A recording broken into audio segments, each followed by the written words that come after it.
Next from Springfield, we sit down with Neil Flynn, author of Baseball's Reserve System, the case and trial of Curt Flood versus Major League Baseball. Mr. Flynn discusses how the former St. Louis Cardinal outfielder's case against Major League Baseball, in which he objected to a trade to the Phillies without his consent, eventually led to the birth of MLB free agency. This runs about 40 minutes. Neil Flynn, thanks for joining us on the All Night Channel. Terry, thanks for having me. It's a pleasure to be here. We've, you and I talked for a long time, both being St. Louis Cardinals fans, and we're going to be talking about one of the more memorable players in Cardinal history, but not just because he was a memorable baseball Cardinal, but really because of the way he was responsible for changing the whole way baseball is conducted. And his legacy was not so much on the ball field in the long scheme of things, but in the courthouse and in the legal battle that you wrote a book about.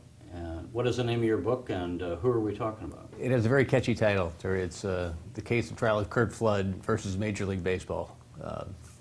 I wrote a book about Curt Flood, who a Cardinal player who, after the quick and dirty of it is, after the 1969 season, he was traded to the Philadelphia Phillies, and he took the position that he was not going to accept the trade to Philadelphia, and decided that he was going to challenge the legal basis for the Phillies to be able to, the Cardinals to be able to trade him to the Phillies without him having any say.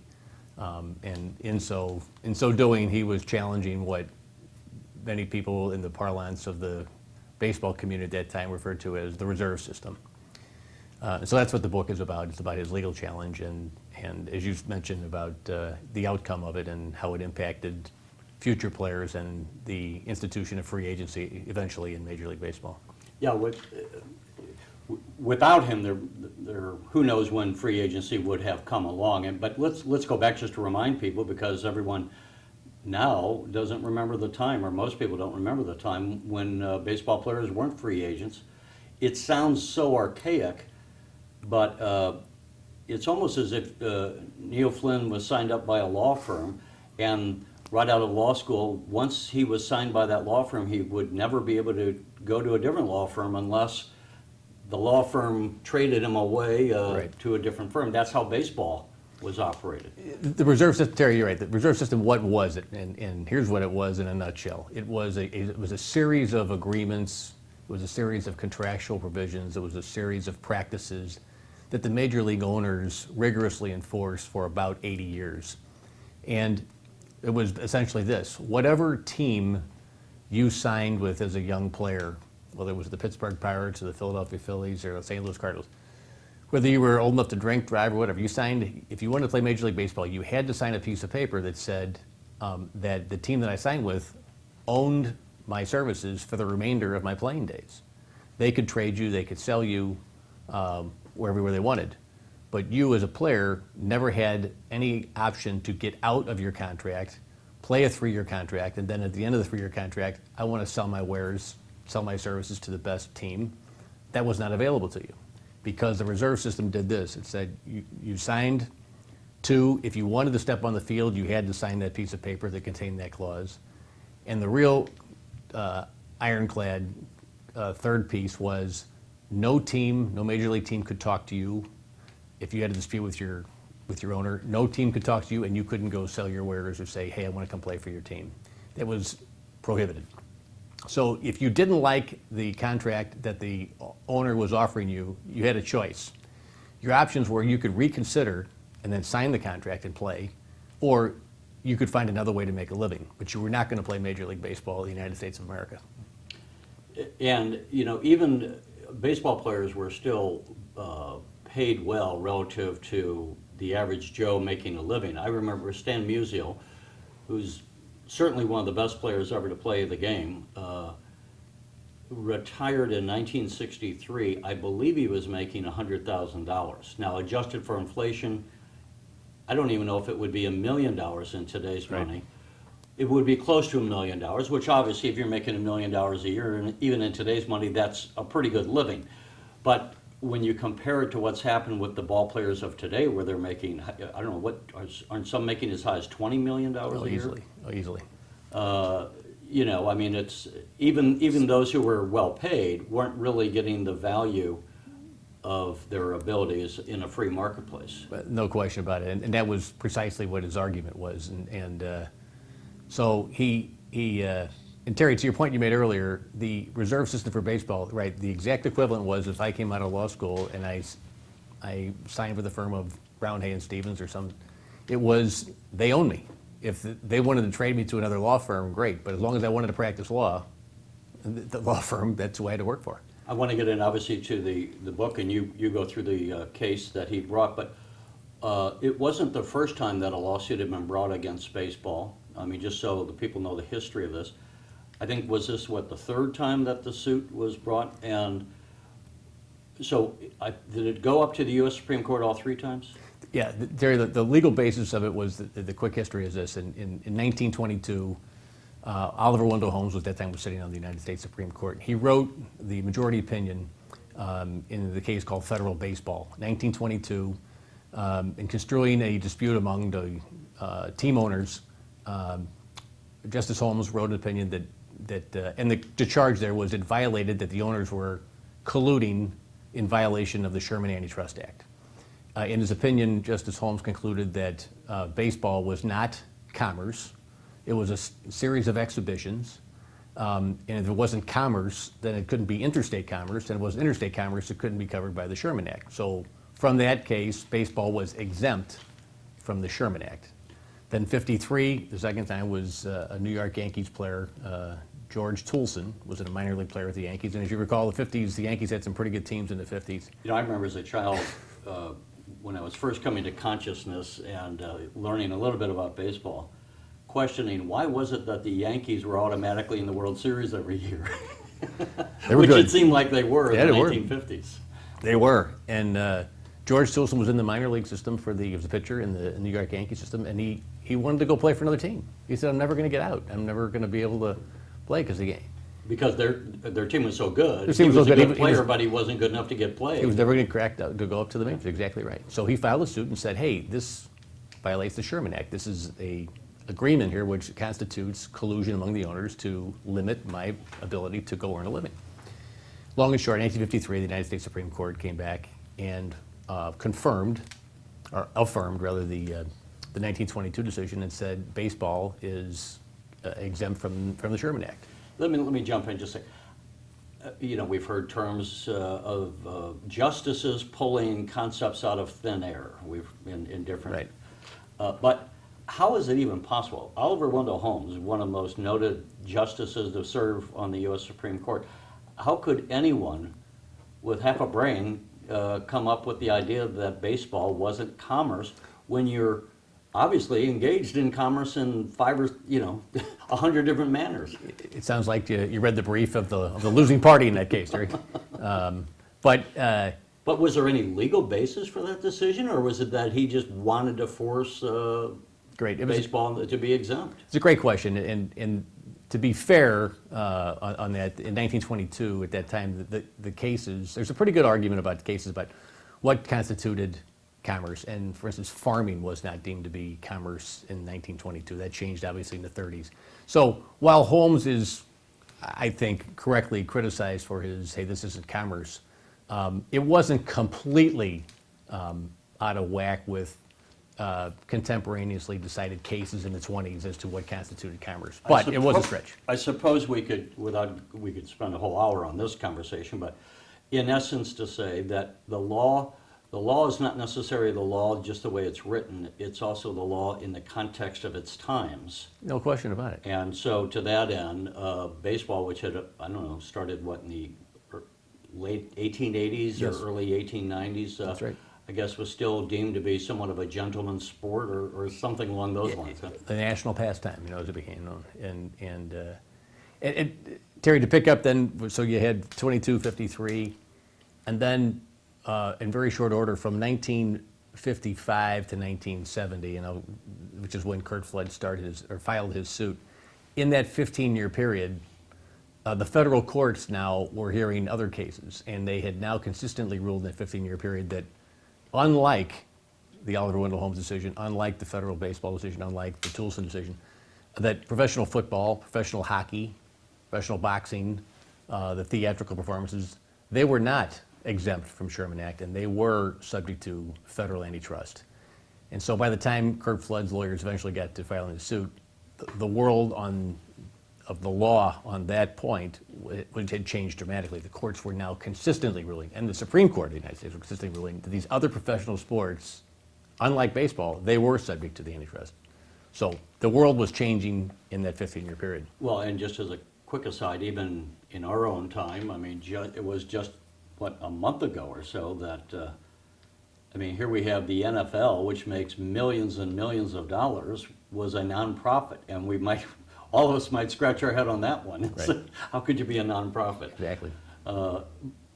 We should have perhaps laid out, just for the non-lawyers, what is an antitrust suit and what is the Sherman Act? The Sherman Act was designed, and when it was passed in the late 1890s, or 1890 around was the time, it was designed to prohibit activities that would disrupt the national economy. It was the major trusts and the major businesses creating monopolies on whether it's transportation or the sale of coal or the production of electricity.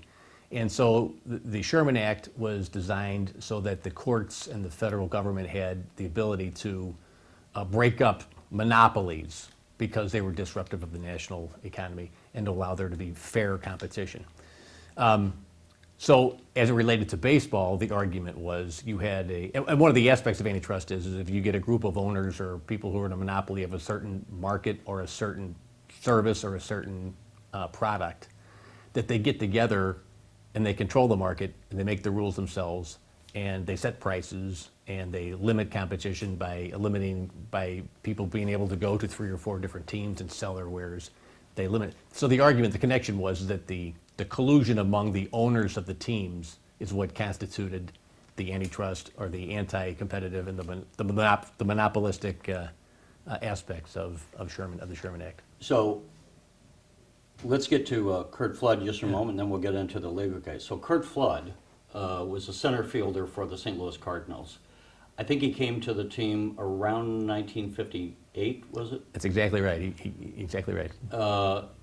And the other interesting thing about Curt Flood, I would say, this is really not germane to the lawsuit, but he was like the second generation, you might say, of black baseball players. I mean, so Jackie Robinson in the late 40s came in, but there really had not been any black players on the St. Louis Cardinals. And so I don't know who the exact first person was, but when I was growing up, so you had Curt Flood in center field and you know, the great Bob Gibson as a pitcher who is, you know, maybe still remembered as perhaps the greatest pitcher ever for the St. Louis Cardinals, is you know, still living. But what's interesting, I think, here you also had these guys becoming personalities. At the same time, we had the civil rights movement, and in their own right, were kind of raising awareness of black America and kind of were that bridge to white America, because kids like I growing up in the 60s could have Bob Gibson and Curt Flood as heroes. No question. Terry, I grew up in St. Louis, and I had the great fortune of growing up. My grade school years were 60 to 68. Well, if you're a Cardinal fan and you love baseball and you lived in St. Louis, nothing could be better. The Cardinals are in the You World remember watching the World Series in grade school? 64, 67, 68. You know, Yeah. I mean, it wasn't a better time. But Curt Flood as a player, Curt Flood, you're right, Terry, he came to the Cardinals in 58 from the Reds. He became the everyday center fielder for the Cardinals in 61. He was a very good player, and he was their center fielder on every one of the Cardinals' pennant teams in 64, 67, and a very integral part of that team. Of the 9 years that he played, was the starting center fielder for the Cardinals. He hit 300 in 6 of those years.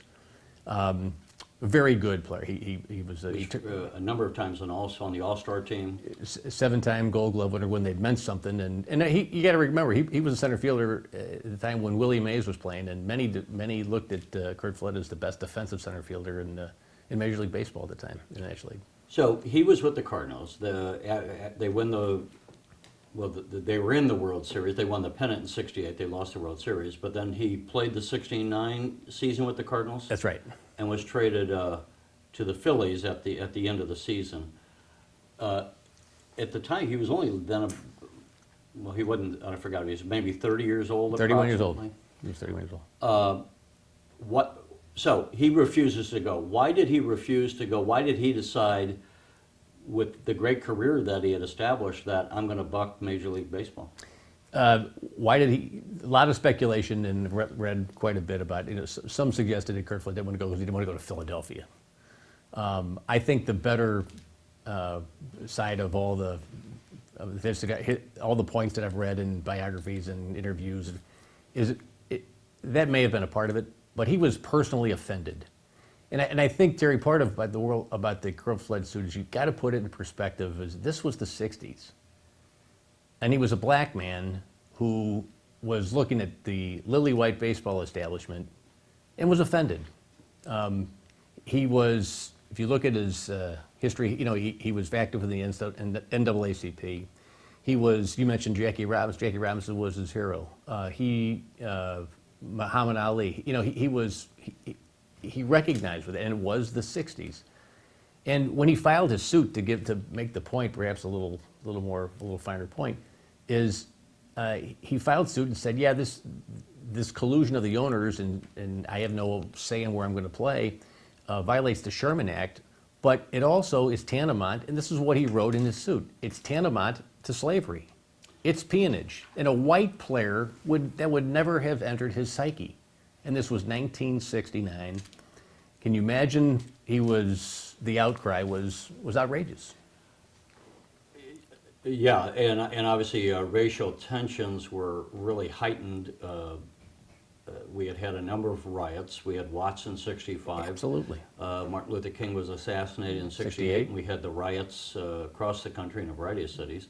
Bobby Kennedy, but relative to, Yeah. it was like, oh, here's a black guy Yeah. feeling his oats, so to speak. I think it was a lot of attitude at the time. No question. Rather than looking at the merits of his lawsuit, it was if he was being uppity and taking on the white power establishment. Yeah. And to what end, we kind of discussed how the feelings of the time kind of seeps into the law and the application of law. The thing that we ought to underscore, and maybe we should have said this earlier, but the interesting thing is in Curt Flood's lawsuit, which led to free agency, is he lost. Precisely. He lost his lawsuit.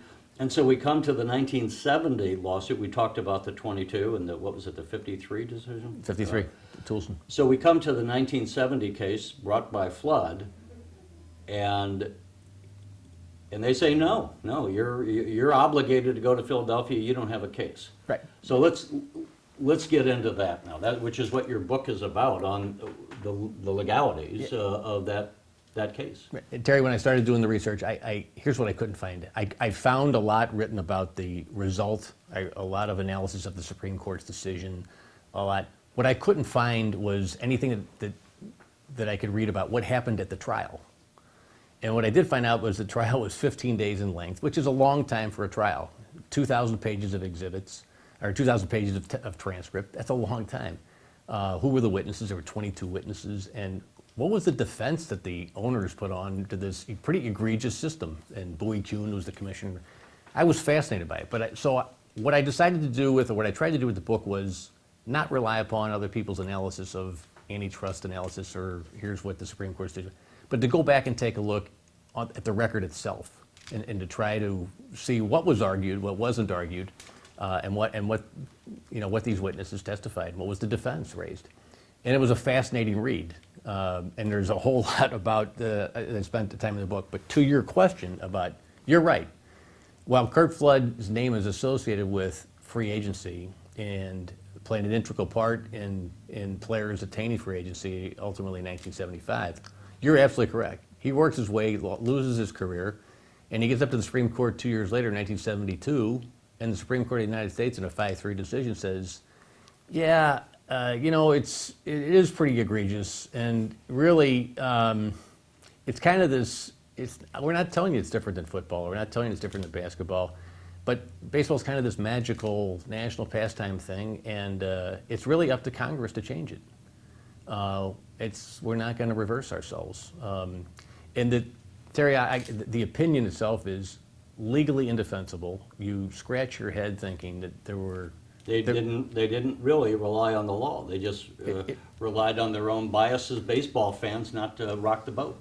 If you read, you are spot on, and I would invite the readers to take a look at Harry Blackman's majority opinion in the case, and the first part of the decision literally is an ode to baseball, where he lists the names of Babe Ruth, Tris Speaker, all the old players, like there's some reverence that is owed to this game, where there's this guy center who is coming to the Supreme Court, to the United States, or coming to the courts and saying, look, I have rights here. If you're going to rule against me, okay, give me the legal basis as to why this is different than baseball, but decide my case. Don't, at the end of it, after 2.5 years, give me you're in the wrong forum. Really, if you want to change something, you got to go over to the Congress of the United States, not here. It was pretty outrageous. And to go one step further, one of the things the Flood decision clearly did to the public was it educated the public. Many of the players had no idea what Curt Flood was doing in 1970 when he filed the suit. They really didn't understand. The union was not that strong at that time. Marvin Miller had come to the union. That surprises me to hear that. Well, not that the union wasn't necessarily strong, but that the baseball players wouldn't even privately be thinking, why can't I go out and work for wherever I want to work for, just like any other person in any other field would? Many of the interviews... It does seem, it was financial slavery, not just of the black players, but just of players. And despite the fact that despite the fact they're well paid, I'm sorry, they were well paid relative to their peers in America at that time, as we said, Musial making the equivalent of $1 million, but in today's dollars. But anyway, the point is, none of them, I'm surprised that they weren't following it. Not only were they not following it, the irony was that the union, the executive committee of the union voted in 1969 before the suit, December 69 at the players' meeting. They decided to support his challenge financially. So they paid his legal fees. They agreed to do that. Yet when the suit was filed and the trial started in May of 1970, the trial was May and June of 1970, not a single active player showed up at any of the days of trial in New York City. And then every day that the trial was going on, there was a New York Yankees game or a New York Mets home game, but not a single active player came to show support for one of their fellow players who was challenging the reserve system that they were all under. Well, and so who testified at the trial? Who were some of the people who testified, and what was the defense or the case that Major League Baseball made? It's absolutely fascinating. The testimony for Curt Flood, Flood testified. Marvin Miller, who was the head of the Players Union at the time, testified. Jimmy Brosnan, who was a pitcher for the Cincinnati Reds, who got blackballed in the 60s. Jackie Robinson testified. They brought in an economist to talk about the economic impacts. Bill Veeck testified. Former owner of the St. Louis Browns. That's right, and the Chicago White Sox. The defense it was Boyd Kuhn. There were 4 owners: Ewing Kauffman for the Kansas City Royals, John McHale of the Montreal Expos, Bob Reynolds from the Someone Angels. for the Cardinals, or no? Bing Devine testified, who was the general manager of the Cardinals at the time and who handled the trade. The Boyd Kuhn was clearly the key witness for the defense, and his testimony was pompous, arrogant, but the basic response was, not only does this collusion, does this reserve system exist, we admit it, Your Honor, but it has to exist because, and his testimony was, baseball cannot survive without this. It has to exist. Why does it have to exist? Well, he went on to say that you need it to, in part, to protect the owners from themselves, because all the rich owners will go out and buy all the big players if they're all free agents, and the better players and the other teams that baseball will fall apart. That sound familiar? So that he was beating the drum on this has to exist. He talked a lot about the 1990 the Black Sox scandal and said, hey, if a player could become a free agent and play for another team next year, that destroys the integrity of the game, because people will be wondering whether, he dropped the fly ball, so he would ingratiate himself with it. I mean, Terry, it was pretty much Just grasping at straws to argue, huh? Yeah, but they actually believe though that I think the best argument they raised was that look, there has to be some way for the owners to recoup their investment in the minor leagues, and if a player, so goes the argument, if they're a player for 4 years, I've invested all this time, now he goes and jumps to another team, I've lost my investment. Well, those were some of the arguments they raised, but it was this. It has to be this way. It can't be anything different. And that's the way it's always been. Was pretty much the defense. They did not only did they, they admitted it existed, and not only was it existed, but it was in writing, and it was signed by the union, and the reserve system was embodied in the agreement itself, the collective bargaining agreement. So Flood loses the decision. Yes. At the Supreme Court. So the question is then, why do we have free agency? It's a great question, and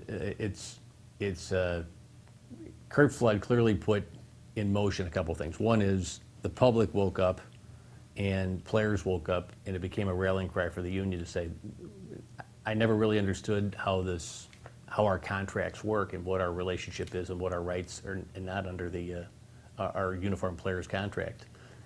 The second thing it did is that while the case is pending, and this is the single most important thing that changed, while the Curt Flood trial was pending in 1970, the owners and the players are at the bargaining table because the collective bargaining agreement had just expired at the end of 1969. So they're putting together their agreement for the next year. The case is pending.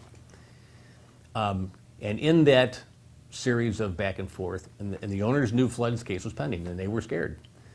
They didn't want to go to court in the Flood case and say, Judge, this is really a fair system here because, and then have to say at the same time that if there's any dispute between a player or a team, it'll be decided by the Commissioner of Baseball. The Commissioner of Baseball is an employee paid by the owners. So, Judge, it's really a fair system here because if there's a dispute, our guy will decide the case.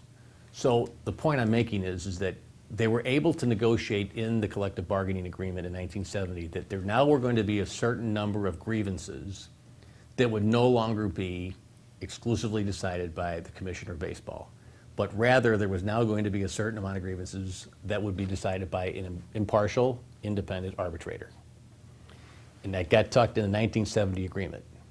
The irony of all is that happened because of Curt Flood's suit. The irony was he could not avail himself of that system because he was in court arguing that the whole reserve system ought to be thrown out and was illegal in its entirety. So nevertheless, in the 1970 agreement, the owners had no idea, and I don't think the players did either, the impact of that single change in 1970, that there was now going to be certain grievances that would be decided by that. Now, that's point one. Point two is Flood loses in 1972. They chip away at another, because they get salary arbitration in 1973. Not free agency, but they get the right to arbitrate salaries. But in 1974, the next major step in that was a baseball pitcher by the name of Catfish Hunter. And Catfish Hunter got into a salary dispute, a contract dispute with Charlie Finley. It was at that time the owner of the A's. And the quick was... And we might, just point of reference, the Oakland A's of the mid-'70s won the World Series 3 years in a row. So this was a powerhouse team with great players, obviously, and Jim Catfish Hunter being one of them. Absolutely right. And Vita Blue, and which I'll come back to, but Jim Catfish Hunter got into a dispute at the '74 season, and he negotiated his contract for $100,000. $50,000 to be paid regular salary, $50,000 in a deferred annuity.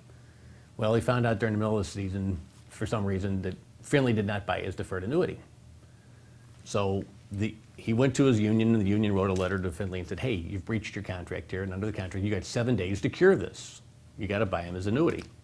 Well, Finley didn't respond. The long and short of it is they now had a contract dispute that they went to the arbitrator and said, hey, he breached his contract. The remedy is He has no contract with the Oakland A's.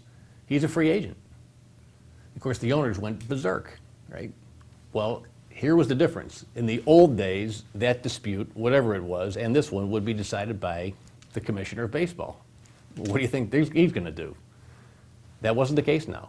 Now they were before an independent arbitrator. Peter Seitz arbitrated the case and said, you breached the contract, the remedy is you're a free agent. That was 74. So that was the second leg. As I recall, he signed then with the Yankees, didn't he? New York Yankees. For, again, as memory goes, $3 million. Yeah, a 5-year contract. Yeah. So he went from like $50,000 to $3 million. Exactly right. And there you go. That not only it shows the disparity in how much more money the players were deemed or could argue for. And, of course, the union and Marvin Miller at the time saw the value of free agency. If there was, when he left the A's or he was a free agent, he had all kinds of teams bidding for his services. And what did that do, of course? To supply and demand, and drove up the price of his services.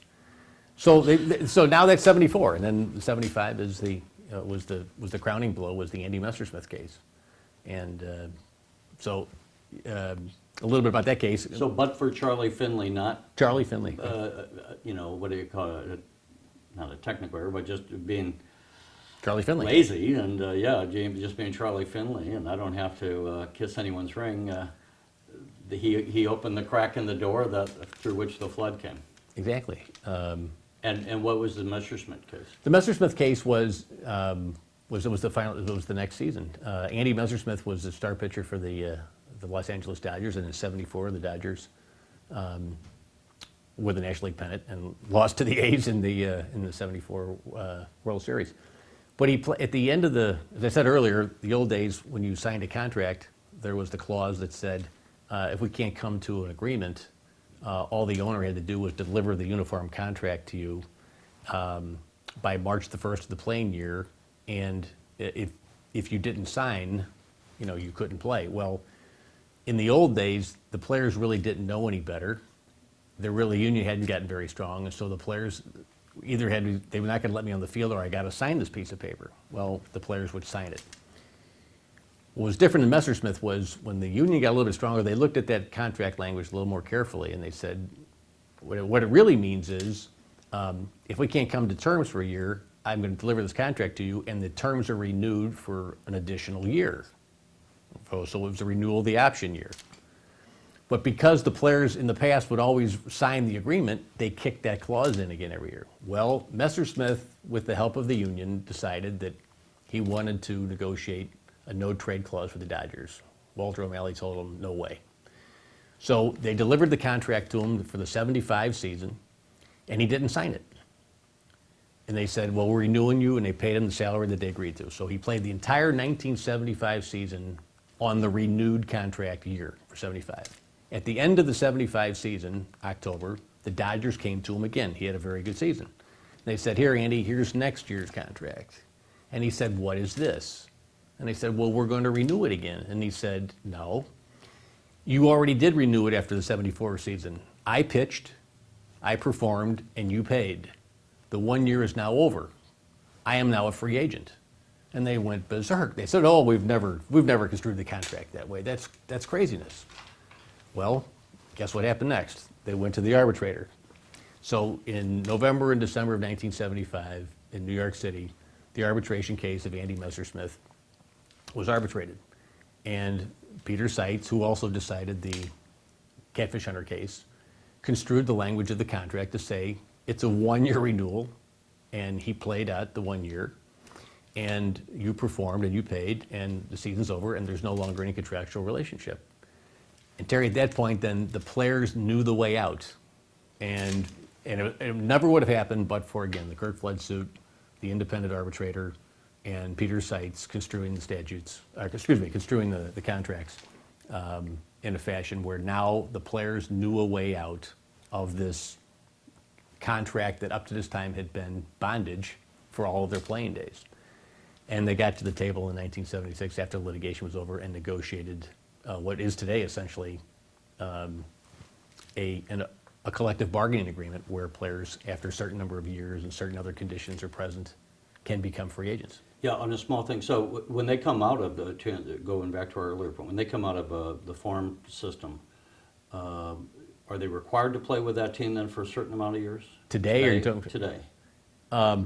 I don't know the answer to that question. I mean, as you were saying, that might have been a legitimate point of the owners if you invest in a guy for That was their argument. to bring them along. Before we close out, let's talk a little bit about Curt Flood. So he was traded from the Cardinals at the end of '69. Right. Didn't go to the Phillies. That's right. The decision then was in the Supreme Court announced in '72. That's right. He did play baseball again, but only briefly, 1 year, I think in 1971, with then the Washington Senators, which might have been their last year, as I recall. But then I think they became the Seattle team, Seattle Pilots for a while or something. But They moved to Texas, I think. was it anyway? But he played with the Washington Senators and didn't really play a whole lot, and then retired at I think 33 years of age or so. But what happened to Curt Flood? What After as a the person? after the 1969 season, you're right. He decided the lawsuit was filed in January '70, and his personal life was a mess. He had alimony and child support. His businesses were going under. He wasn't playing baseball. He began and unfortunately developed a pretty serious alcohol issue, but he sat out the 1970 season. His case is lost, and the trial court ruled in the summer of '70. While his case was on appeal, Bob Short, the owner of the Washington Senators, went to the Phillies and said, I'd like to buy his contract, and they worked out a deal. And he tried to make a comeback in the 1971 season. He played about 14 games. He physically was not up to it. And in April, he just, again, 13 games into the season, hopped on a plane and went to Europe. Nobody really knew where he was. Continued to kind of live, as a recluse. And never came back and played after that. It wasn't until 1976 he came back one time to the United States. But his personal life was a complete and total mess for a long time, unfortunately. It wasn't until later '70s, early '80s where he came back and got himself straightened out. But it was a very sad tale. And then, sadly, he could be still alive even today. I mean, but he died at 59. He did. A young man of throat cancer. Throat cancer. He was a prolific smoker. He died in 1997. And throat cancer was the cause, that's right. Well, Neil Flynn, we appreciate it taking the time. Is there anything we should add before we close out? Terry, it's just been a pleasure. I know we've talked about this for some time. I really appreciate the invitation to come in, and it was a pleasure to talk to you. Well, you as well. And again, the book is Baseball's Reserve System, The Case and Trial of Curt Flood. We appreciate you, Neil, for taking the time. Curt Flood versus Major League Baseball. Fascinating read, and we appreciate the time to talk to us about it. Thank you very much. Happy to be here. Thanks.